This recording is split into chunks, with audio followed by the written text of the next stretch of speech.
this is an iHeart podcast. Guaranteed human.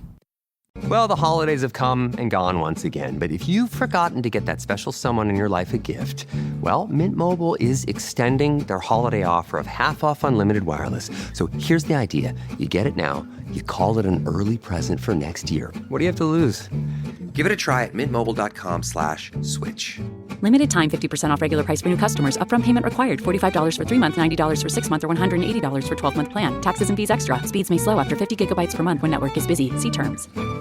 Support for the show comes from Public, the investing platform for those who take it seriously. On Public, you can build a multi-asset portfolio of stocks, bonds, options, crypto, and now generated assets, which allow you to turn any idea into an investable index with AI. It all starts with your prompt. From renewable energy companies with high free cash flow to semiconductor suppliers growing revenue over 20% year over year. You can literally type any prompt and put the AI to work. It screens thousands of stocks, builds a one-of-a-kind index, and lets you backtest it against the S&P 500. Then you can invest in a few clicks. Generated assets are like ETFs with infinite possibilities, completely customizable and based on your thesis, not someone else's. Go to public.com/podcast and earn an uncapped 1% bonus when you transfer your portfolio. That's public.com/podcast. Paid for by Public Investing. Brokerage services by Open to the Public Investing Inc. Member FINRA and SIPC. Advisory services by Public Advisors LLC, SEC registered advisor. Generated assets is an interactive analysis tool. Output is for informational purposes only and is not an investment recommendation or advice. Complete disclosures available at public.com/disclosures.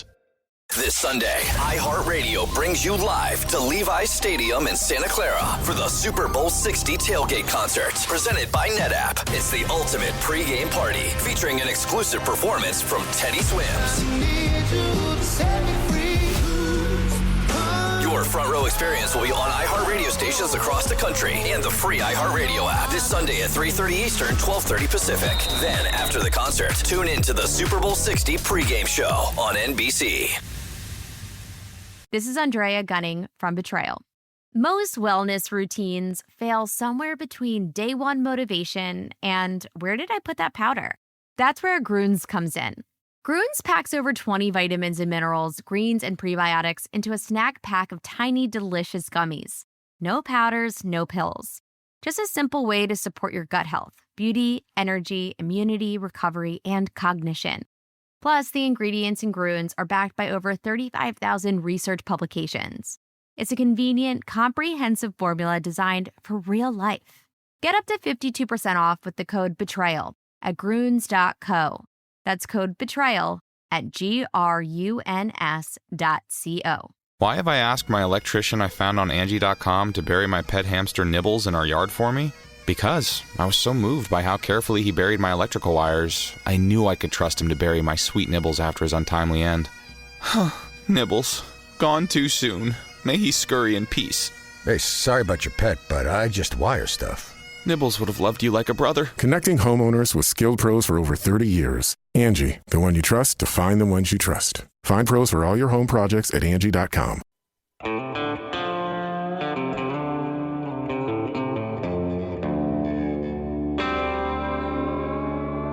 Body Bags with Joseph Scott Morgan.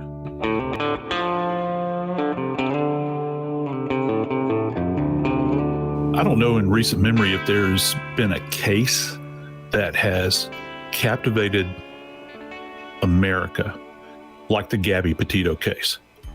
This young, beautiful woman just kind of vanishes initially off of the face of the planet. You have no idea where she is. The family, they didn't even know she was gone for almost 10 days.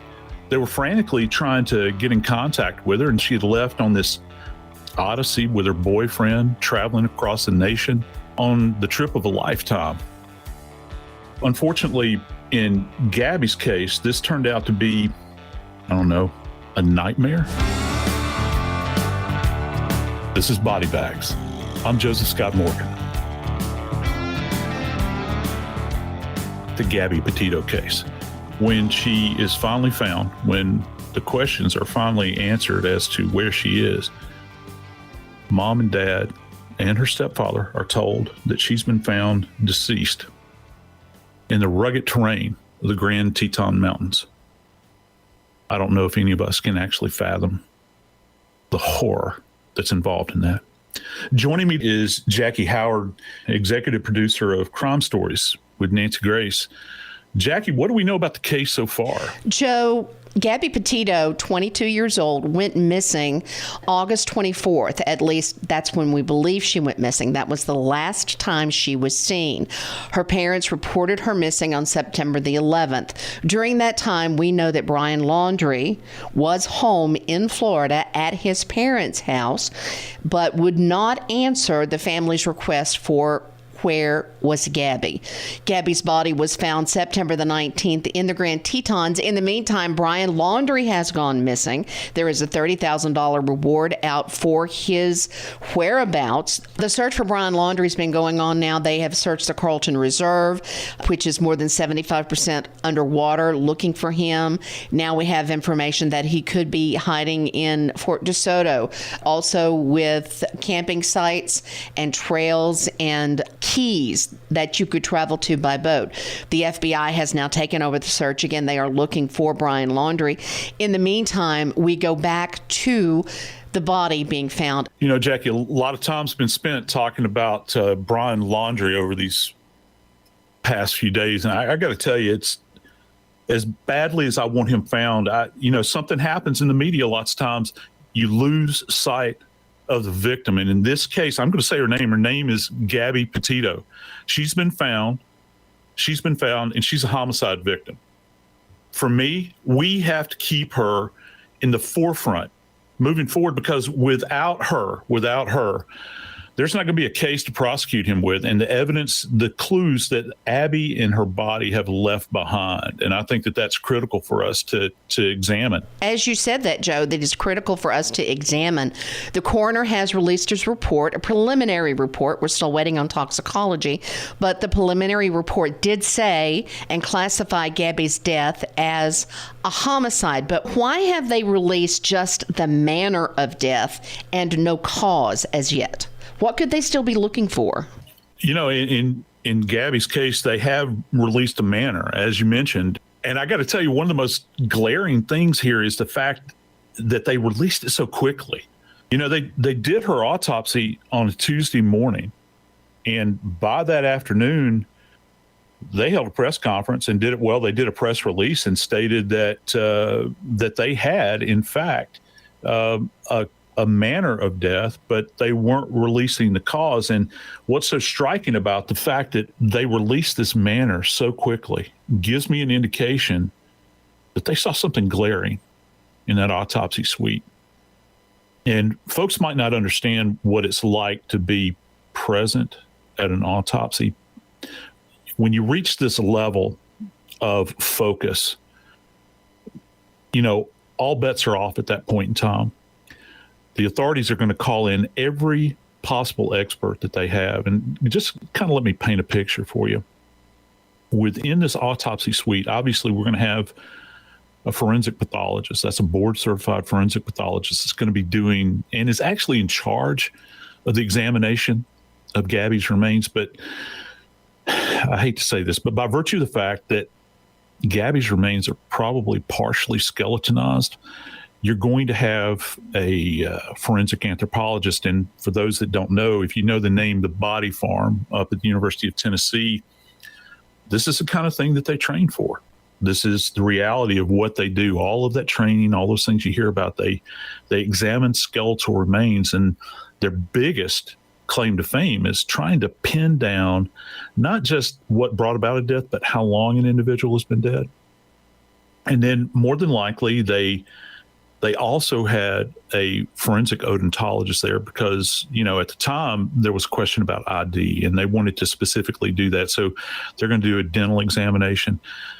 And moreover, and this goes to how big this case is, the FBI was present. They were present at the scene where Gabby was found. But in addition to that, they were probably present at the autopsy. I've actually worked cases during my career where we had members of the FBI evidence team that were present in the morgue, and they're there to actually collect any kind of trace evidence in particular.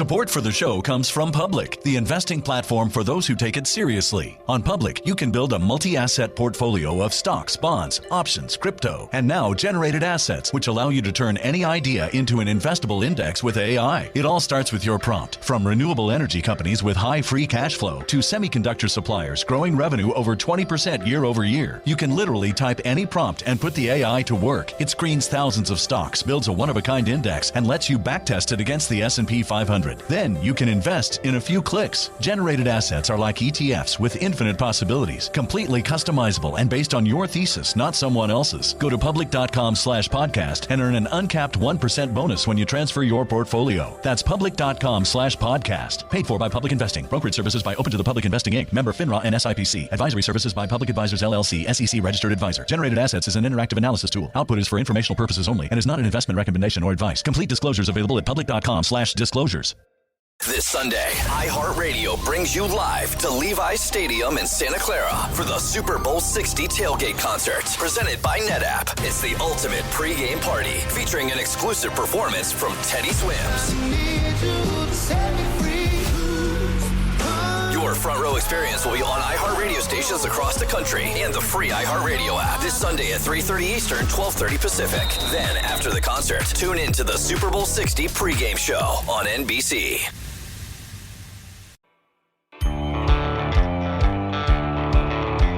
Let's talk about that just a little bit more, because we do know that Gabby's body was found in the rugged terrain of the Grand Tetons. Her body had been there for several days. So what are we looking at? How difficult did that make it to come up with a cause of death or a manner of death?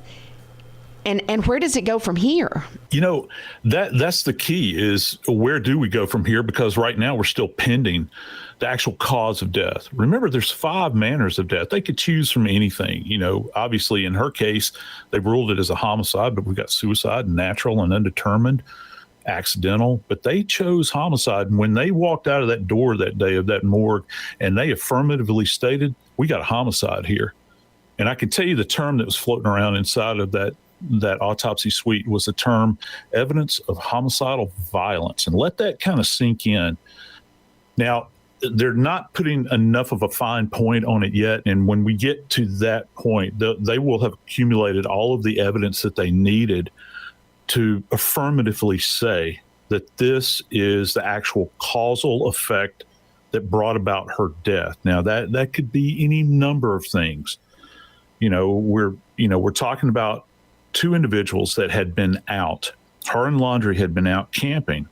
Now, I don't know if either one of these folks possessed a firearm, but I do know what they had. They had camping tools. We begin to think about, what do you need? We saw that little tent that they were living in. In addition to the van, they had this little tent that they would set up. Well, what do you need to camp with? Well, you need probably a hammer or a mallet to drive tent stakes. Most campers carry a saw with them. Some people cut down brush.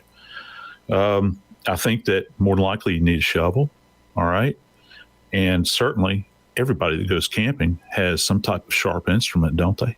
And, when you look at the scene where her body is found, one of the things that really jumped out to me, Jackie, was the fact that she's adjacent to kind of a creek bed. And there are these beautiful, very smooth, round stones out there. And they're in all manner of shapes.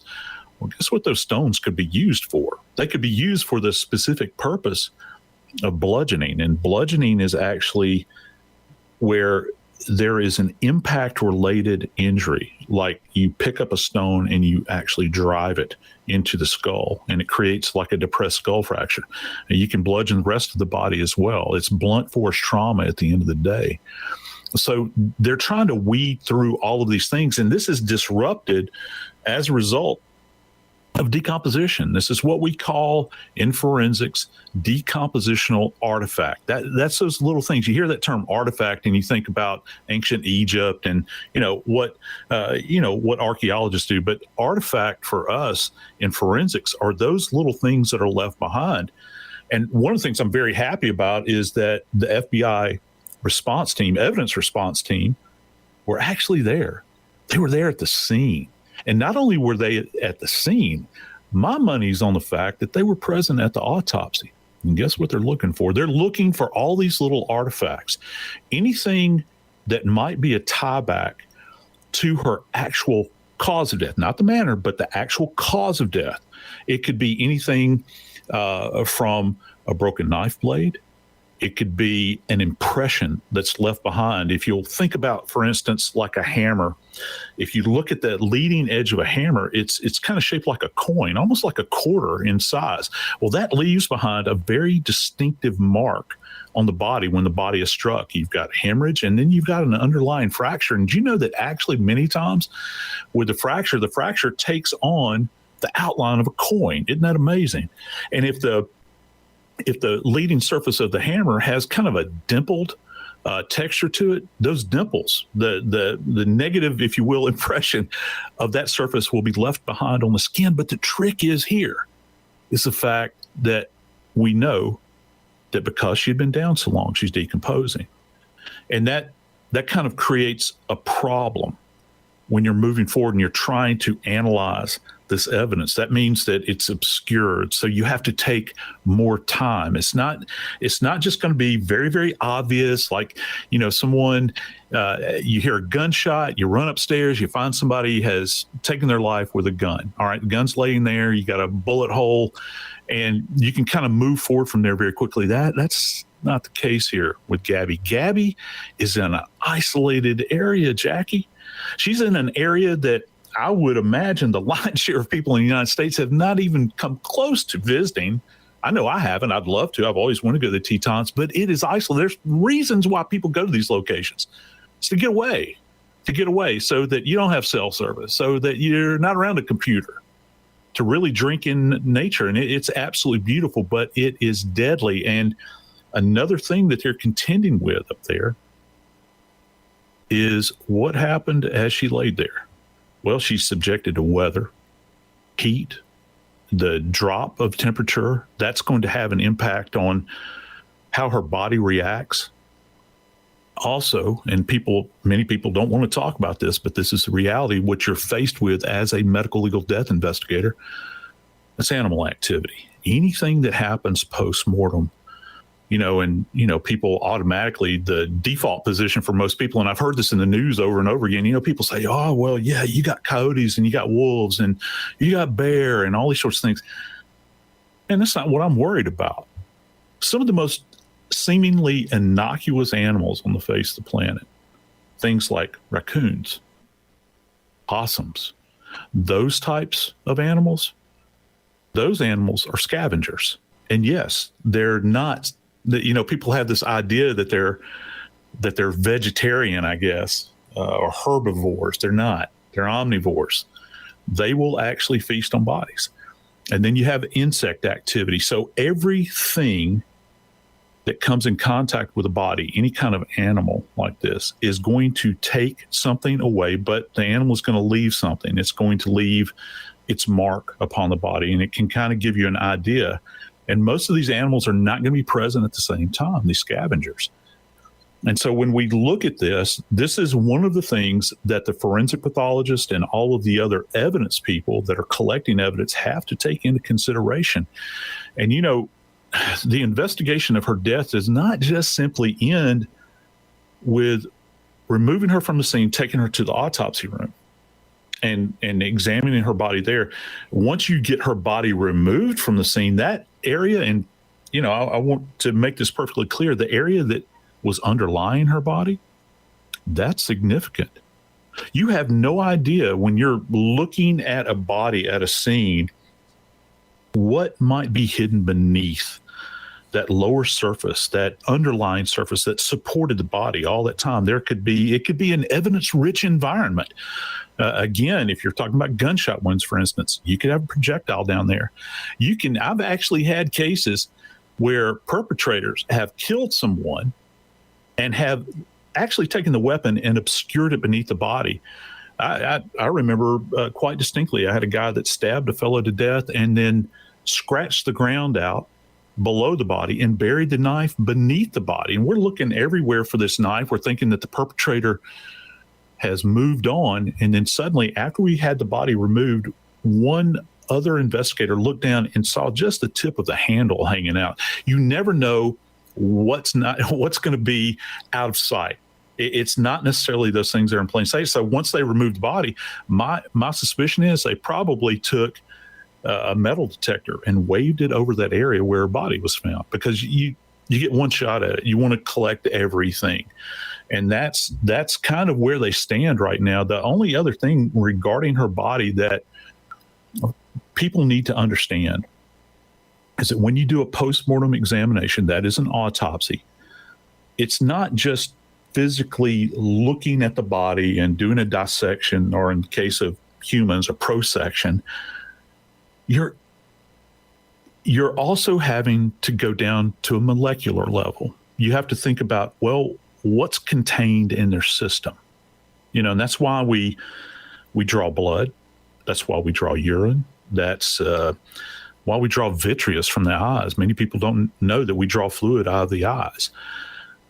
We take all of these samples and we send them to the lab, and these things will be run for toxicological examination. And what you're looking for is any kind of substance that's in the system. Okay, it might be a prescription drug that people might be on.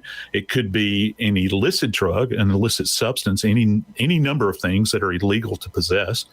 It could be poisons. Those are some of the things that toxicologists look for. So it's a real broad spectrum. And this is, I like to say, forensic science is not microwave science. It takes time, and many people don't understand that. It's not television. It's not wrapped up in an instant. And I know that's kind of cliched, but that's the reality of it. It takes time. So, Joe, the one thing that you're talking about is the evidence that is there. The evidence can be found, the evidence that might be under the body, the evidence that you can detect. But being out in the elements as she was, one thing that you have to consider is the evidence that's not there, the evidence that has been washed away, corroded by the weather, corroded by the temperature, destroyed by the animals. How do investigators proceed from here? What can you do about it? One of the biggest things that was kind of left out in that list, and it was a great list, one of the biggest enemies of an investigator relative to a death scene outdoors, something very common. It's something very benign, seemingly. What's that? Let me guess. The wind. The wind is a big one, but even bigger than that, rain. Rain. Because rain washes away. It cleanses things. It's nature. It's what nature does. You can go outside, after it's rained many times in the summertime, it's got that clean smell to it. Well, yeah, but there's also a downside to that if you're a forensic investigator. It means that things have been cleansed to a certain degree, particularly outside, and all of this organic material.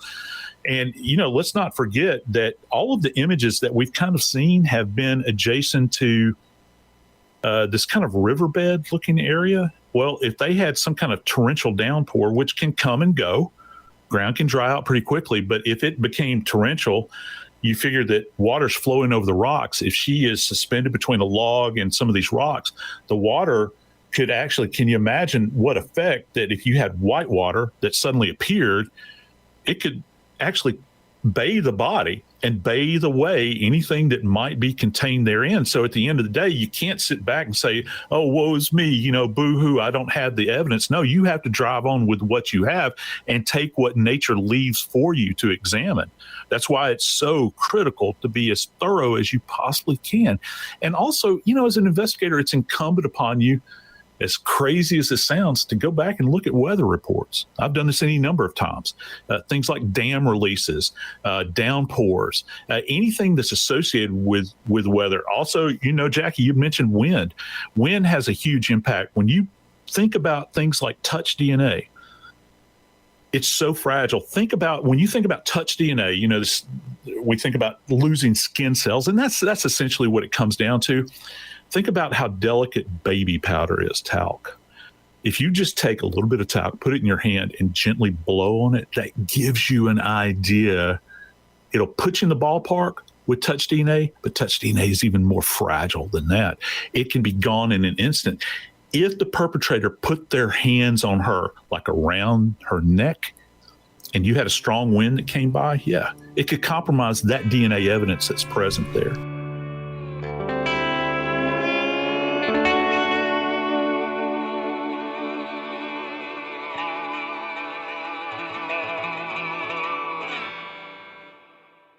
Support for the show comes from Public, the investing platform for those who take it seriously. On Public, you can build a multi-asset portfolio of stocks, bonds, options, crypto, and now generated assets, which allow you to turn any idea into an investable index with AI. It all starts with your prompt. From renewable energy companies with high free cash flow to semiconductor suppliers growing revenue over 20% year over year, you can literally type any prompt and put the AI to work. It screens thousands of stocks, builds a one-of-a-kind index, and lets you backtest it against the S&P 500. Then you can invest in a few clicks. Generated assets are like ETFs with infinite possibilities, completely customizable and based on your thesis, not someone else's. Go to public.com/podcast and earn an uncapped 1% bonus when you transfer your portfolio. That's public.com/podcast. Paid for by Public Investing. Brokerage services by Open to the Public Investing Inc. Member FINRA and SIPC. Advisory services by Public Advisors LLC, SEC registered advisor. Generated assets is an interactive analysis tool. Output is for informational purposes only and is not an investment recommendation or advice. Complete disclosures available at public.com/disclosures.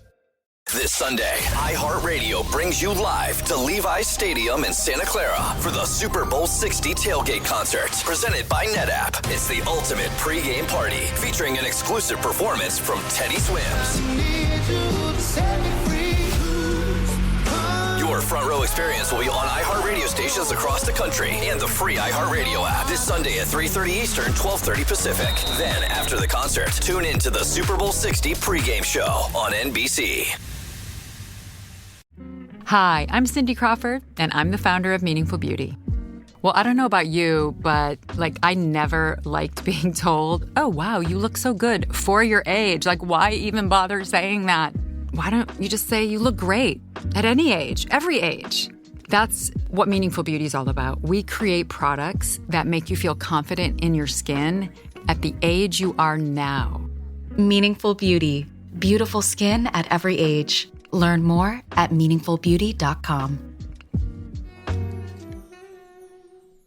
Why have I asked my electrician I found on Angie.com to bury my pet hamster Nibbles in our yard for me? Because I was so moved by how carefully he buried my electrical wires, I knew I could trust him to bury my sweet Nibbles after his untimely end. Nibbles, gone too soon. May he scurry in peace. Hey, sorry about your pet, but I just wire stuff. Nibbles would have loved you like a brother. Connecting homeowners with skilled pros for over 30 years. Angie, the one you trust to find the ones you trust. Find pros for all your home projects at Angie.com. Well, the holidays have come and gone once again, but if you've forgotten to get that special someone in your life a gift, well, Mint Mobile is extending their holiday offer of half off unlimited wireless. So here's the idea. You get it now. You call it an early present for next year. What do you have to lose? Give it a try at mintmobile.com/switch. Limited time 50% off regular price for new customers. Upfront payment required. $45 for 3 months, $90 for 6 months, or $180 for 12-month plan. Taxes and fees extra. Speeds may slow after 50 gigabytes per month when network is busy. See terms.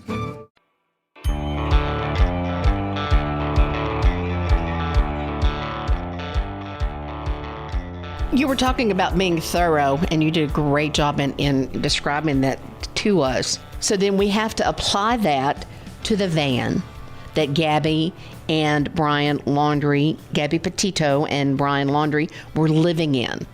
That van is going to tell us, in my mind, and I'm not a death investigator so much, it's going to tell us about what went on before Gabby died. Did she die in the van? Did she die outside the van? It's going to tell us whether she had been hurt before. It's going to tell us what was there when Brian, if he was, in that van alone, which we do believe he was because the van ended back up in Florida in his parents' driveway. So obviously, at some point, he was in that van alone. Pick it up from there, Joe. What do we do? Where we go? And what did the authorities do when they took that van away and processed it? Everybody in the sound of my voice, I want you to look at a picture of the van that Gabby owned, not Brian Laundrie, that Gabby owned. Look at that van. One of the things that absolutely stands out to me about that van, other than the fact that it was outfitted to go on a journey, it had the external ladder and I guess the luggage racks and all that stuff. One of the things that stands out to me relative to that van is the fact that that van, other than the windshield and the driver's window and the passenger's window had no windows. There were no windows whatsoever.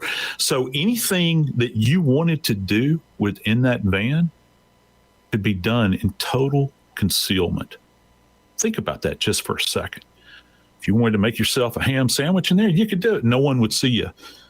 You know, if you wanted to play dominoes, no one would see you. If you wanted to commit murder, no one would see you. It would be done in obscura. No one would be able to witness any kind of violence that was going in there. Now, you might hear, if you're close enough, you might hear screams. You might even see the van rock back and forth. But my estimation is that whatever horror befell Gabby more than likely took place within the walls of that van, within those walls that she and Brian Laundrie had actually ripped out, reconfigured, and put together for this trip that they were planning on doing. And that's the heartbreaking part of this. This van was emblematic of everything that they wanted to do, everything she wanted to do, this grand adventure. But from an evidentiary standpoint, this thing is what we call a target-rich environment. Besides the Petito van, Joe, federal authorities also took Brian Laundrie's silver Mustang in for processing. It had been left at the Carlton Reserve. The mother and father had gone to the reserve and brought it back home to their family house and brought it back home when Brian Laundrie disappeared. So what were the authorities looking for anything different in the car, since it was not out there where Gabby Petito died? So what were they looking for here? Yeah, holy smokes, that Mustang got returned really quick. You can actually see it in videography. The most recent videography of the Laundrie's home is sitting right there in the driveway. But what's not there in that driveway is that van that was taken on a cross-country trip, and it had been completely tricked out. I mean, it contained all of these appointments inside of it, which is fantastic. But from a forensic standpoint, every item, and we've seen interior shots of the van, every item, every surface within that van's interior has potential to yield a harvest of forensic evidence. And I'm talking everything from at a molecular level with DNA to a visible level with things like, blood staining.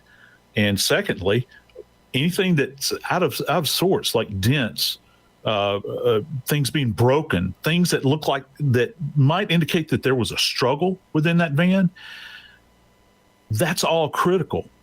Now, as you begin to peel away the interior, and I can tell you that's what the authorities are doing. They're taking this thing apart piece by piece by piece, and they are examining all of the underside, the backside, every item that's in there.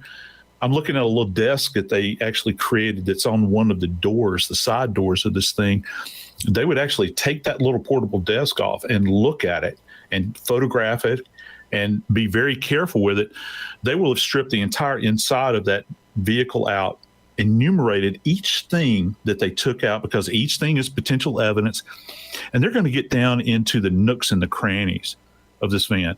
All the little holes where they drop screws into to support areas, all the little crevices that might have overlying, floor work that's been done. That stuff's coming up. They're going to get down into those nooks and crevices and look for anything like blood.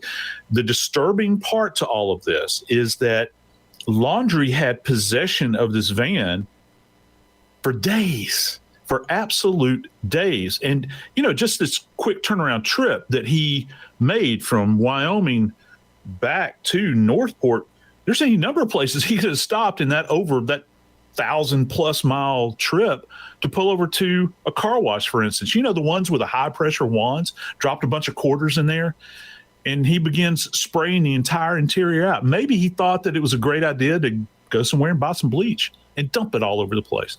There's going to be evidence of that, because I can tell you what they're going to be doing. They're still going to be looking for trace evidence, but they're also going to be doing things like luminol or Blue Star, trying to get any kind of left behind blood to luminesce. And even if he's made an attempt to clean that area up, The cool thing about it, you can eradicate that very easily. And I don't, everybody talks about what an outdoorsman he is.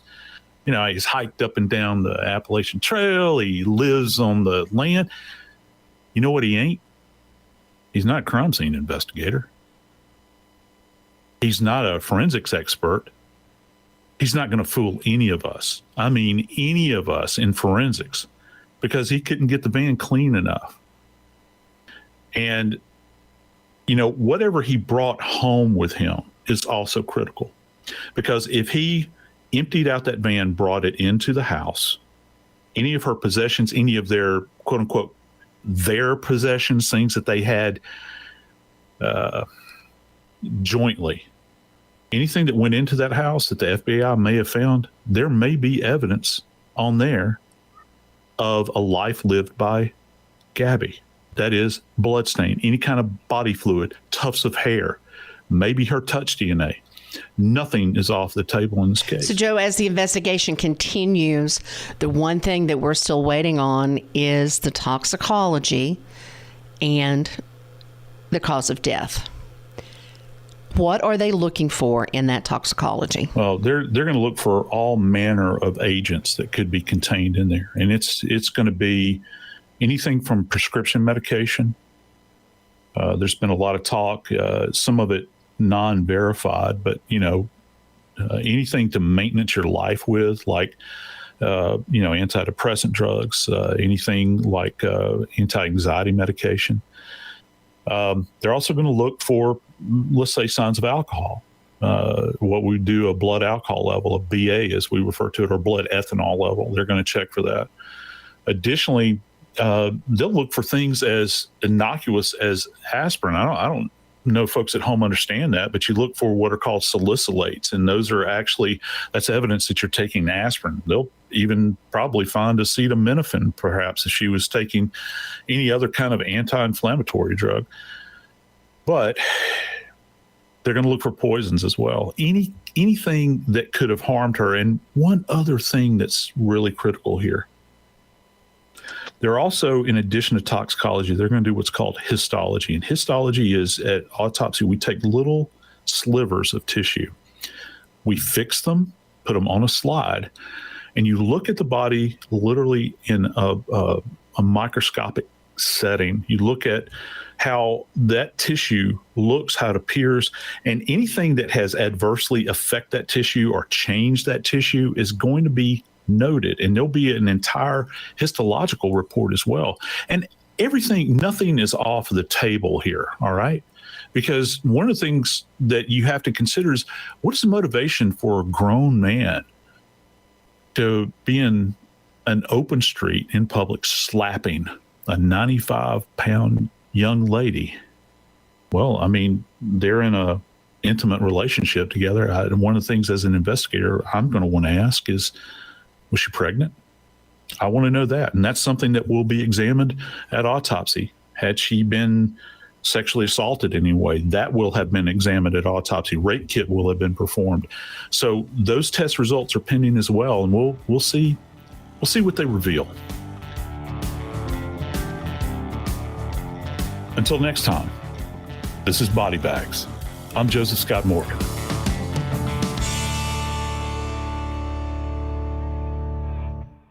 This Sunday, iHeartRadio brings you live to Levi's Stadium in Santa Clara for the Super Bowl 60 tailgate concert, presented by NetApp. It's the ultimate pregame party, featuring an exclusive performance from Teddy Swims. Your front row experience will be on iHeartRadio stations across the country and the free iHeartRadio app this Sunday at 3:30 Eastern, 12:30 Pacific. Then, after the concert, tune in to the Super Bowl 60 pregame show on NBC. Janice Torres here. And I'm Austin Hankwitz. We host the podcast Mind the Business Small Business Success Stories, produced by Ruby Studio in partnership with Intuit QuickBooks. We're back for season 4 to talk to some incredible small business owners. The big thing about working in tech is that it's ever evolving, ever changing. Everyone's a rookie. That's how fast the industry is changing. So what I'm really excited about is to be part of that change. So listen on the iHeartRadio app, Apple Podcasts, or wherever you get your podcasts. This is Andrea Gunning from Betrayal. Most wellness routines fail somewhere between day one motivation and where did I put that powder? That's where Grüns comes in. Grüns packs over 20 vitamins and minerals, greens, and prebiotics into a snack pack of tiny, delicious gummies. No powders, no pills.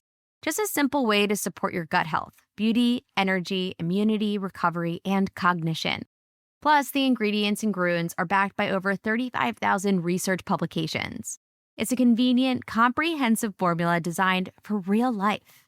Get up to 52% off with the code BETRAYAL at Grüns.co. That's code BETRAYAL at GRUNS.co. Are you a fraud-paying American? 1 in 4 tax-paying Americans has been a victim of identity fraud.